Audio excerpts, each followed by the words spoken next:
All right, so I got a couple requests for some first position pentatonic riffs. So let's go over some basic. We're going to start, kind of from Chuck Berry and work our way to Van Halen style stuff.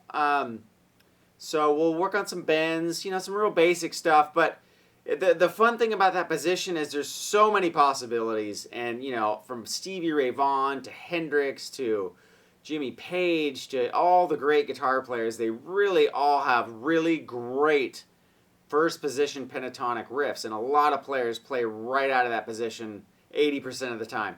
So let's spend some time getting to know that a little bit. As always, click the links below. Marty's always got killer stuff, whether it's theory or backing tracks or whatever. On the Guitar Jam site, there's also Marty's songs if you want.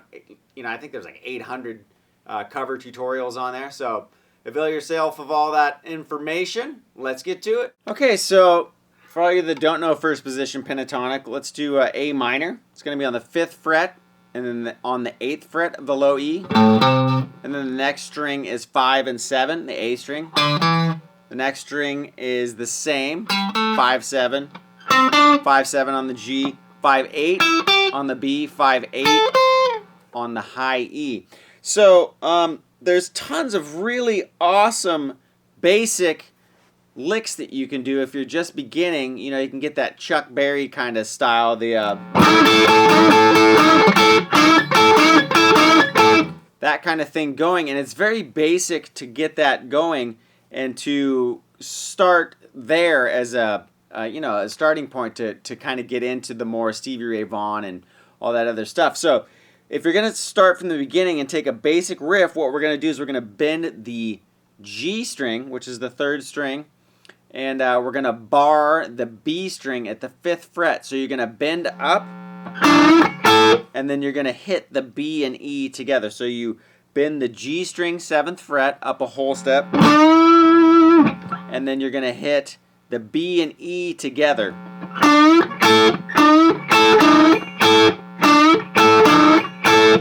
And then you just go back and forth between. Now what you can do, that's just single hits on each one. Now what you can do from there is you can bend up the G 7th fret and then do 2 hits. So you get the.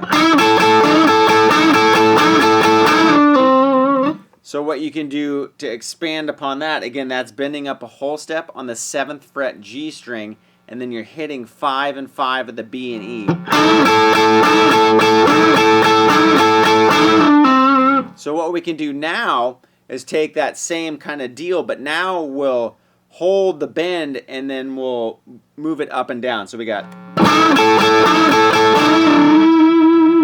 So what we did there is we kept the sustain of this bend going, and that just means how long the note's ringing out. We didn't cut it off, and then we hit it once and let it, and we did our bend off of one hit. So I did the same thing.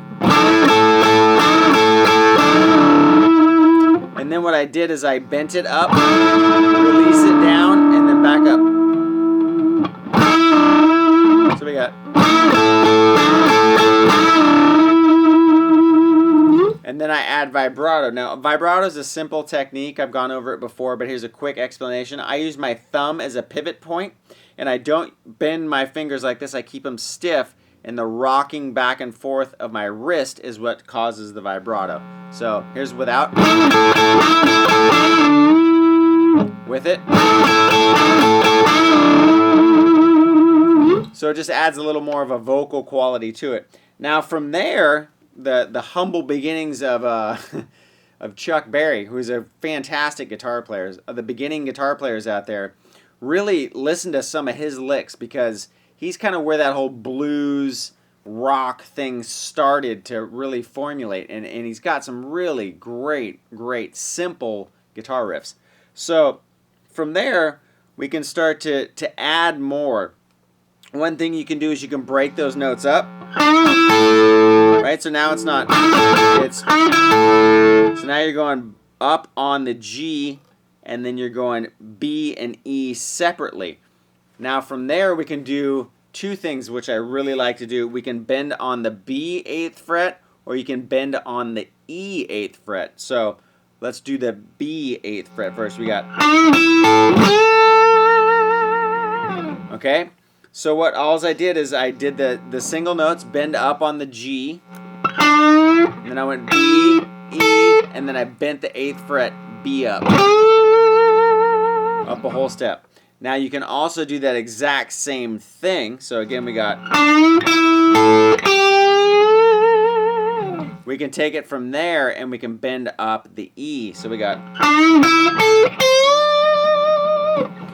so same exact riff, but now you're bending up the high E 8th fret instead. So we can do that same thing. We can chain those two together.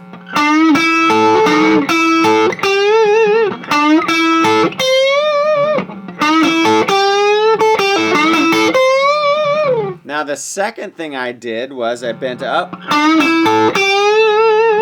And now what I did is I changed the riff a little bit. I went to the 5th fret of the E.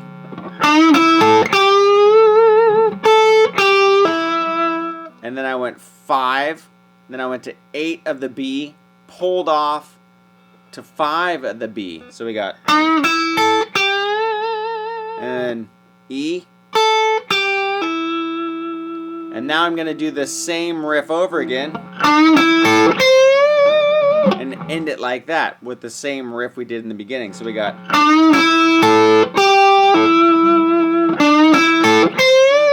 so that's the different part. Now all together we got,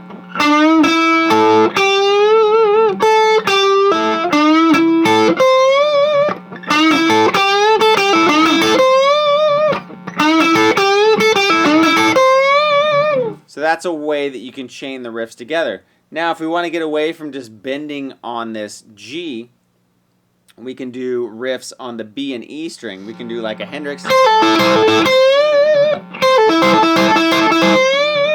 He does that riff a lot. He does it right out of Manic Depression. So what you're doing is you're going to pull off from 8 to 5, and then you're going to hit the 5th fret of the B as well. So you're pulling off 8 to 5 on the E, and then going up and hitting the B, and then recycling that over. Now you don't let it ring out, so you pull off, mute, and then go to the B string.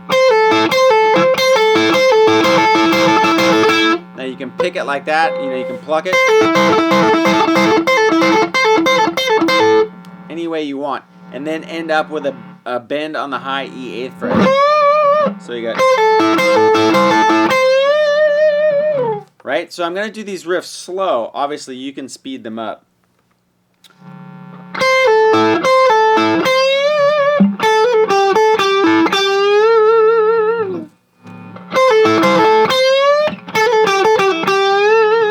So what you can do there is you do the same pull off like we started with.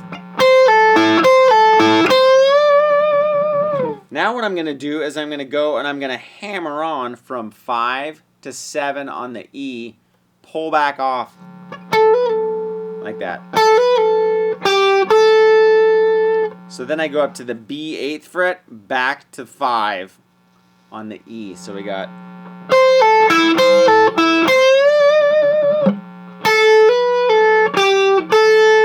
and now I'm going to go 5 on the B as well, and then bend up 8 on the B. So we got,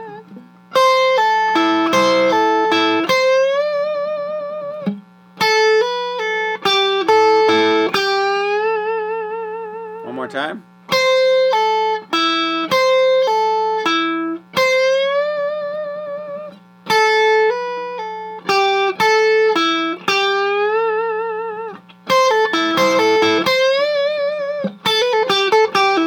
Or you can pull off that way. Instead of going, you can pull off from 8 to 5. So we got, we'll do it the first way.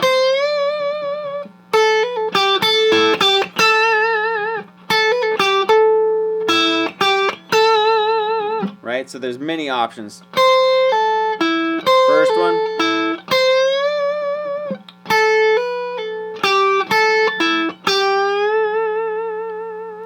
Second option.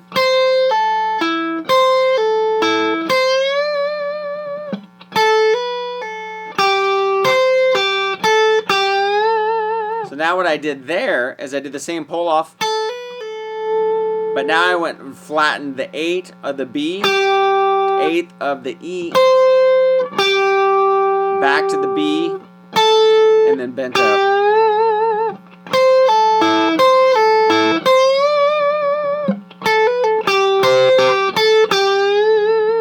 So there's another riff. Now you can always just change the note that you're bending to manipulate the riff.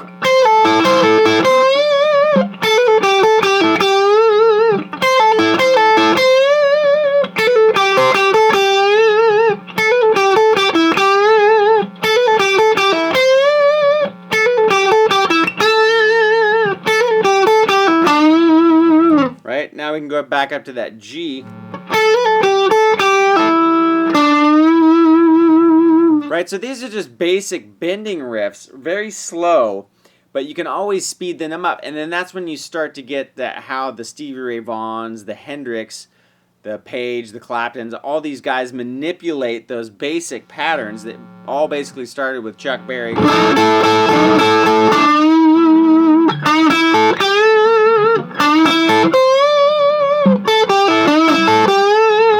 That's starting at the 5th fret. And then just doing what we were doing in the beginning. So another thing you can do is you can just sit in one spot and bend the same bend over and over again. Do it multiple times and then end with a different bend. So we got...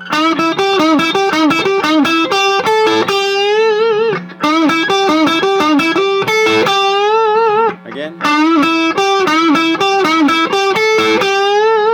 So what I did there is I bent up the G and then went 5 to 8 on the B. And now I'm going to go 5 on the E, 5 on the B, and then bend up 8 on the B.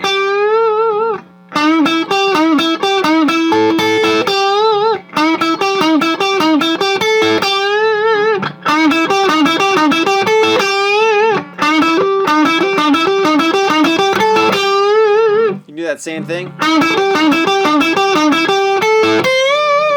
and bend up the high E 8th fret as well. So just take those really basic ideas. I'm not giving you anything too crazy, but we had some people requesting very beginning basic ideas in that first position. Now obviously there's all sorts of stuff we can do from there.